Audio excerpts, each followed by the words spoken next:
Une séquence, une journée. Mais qu'est-ce que vous avez dans les mains, ami ? Un appareil photo. Regarde, je crois qu'il marche. Oui, il marche. Pourquoi ? Parce qu'on va parler de 1991 avec nos amis de l'INA et la plateforme de streaming Madeleine. Pourquoi 91 ? Parce que ça a été une année formidable, je vais réussir à le sortir, formidable pour les photographes. Il y avait des stars partout, Warren Beatty, Madonna, De Niro et Schwarzenegger et plein d'autres. Il n'y avait pas que des stars qui occupaient des fonctions dans le cinéma. Mais c'est pas grave, tout le monde a été affolé. Cela dit, en 91, il y a un petit changement dans la façon dont on travaille, en particulier pour les photographes et les journalistes. De nouveaux termes arrivent, photocall, presse junket, pas toujours pour le meilleur, comme le montre cet extrait de reportage de Bouillon de Culture.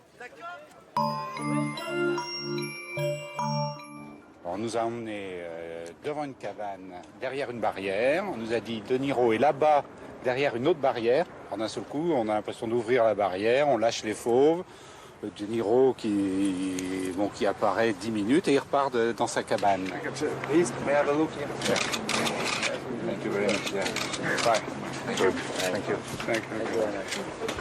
C'est un peu au métier de journaliste ce qu'est le fast-food et McDonald's au métier de restaurateur, quoi. C'est-à-dire c'est une sorte de travail vite fait. On a un peu l'impression de faire partie des quarts de Japonais qui visitent Paris. Ouais, des quarts de Japonais qui visitent Paris, Pascal.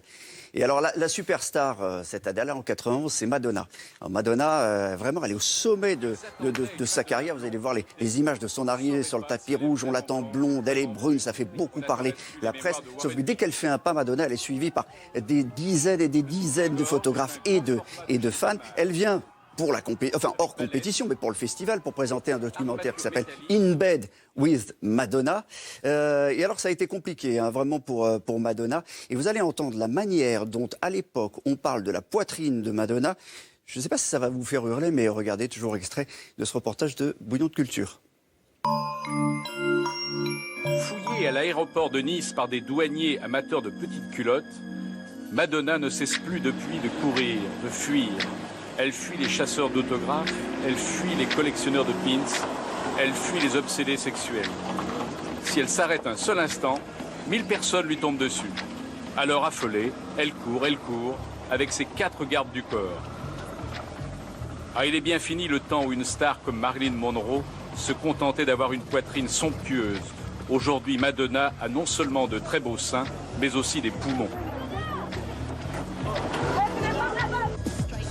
Manque pas de souffle non plus, les fausses Madonna.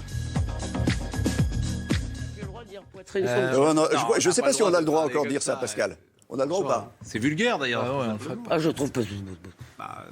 Ouais, c'est pas terrible, quoi. Bon, on ne le ferait plus. Elle est revenue, Madonna. Alors, vous allez voir, ce qui est intéressant dans l'image qui va suivre, c'est en 2008. Vous avez vu l'incroyable nombre de photographes qui étaient sur le tapis dans l'image précédente. Vous allez voir en 2008 comment les choses ont changé, puisqu'aujourd'hui, on parle plutôt des photographes. Tout est clean, tout est propre pour qu'on fasse les meilleures photos.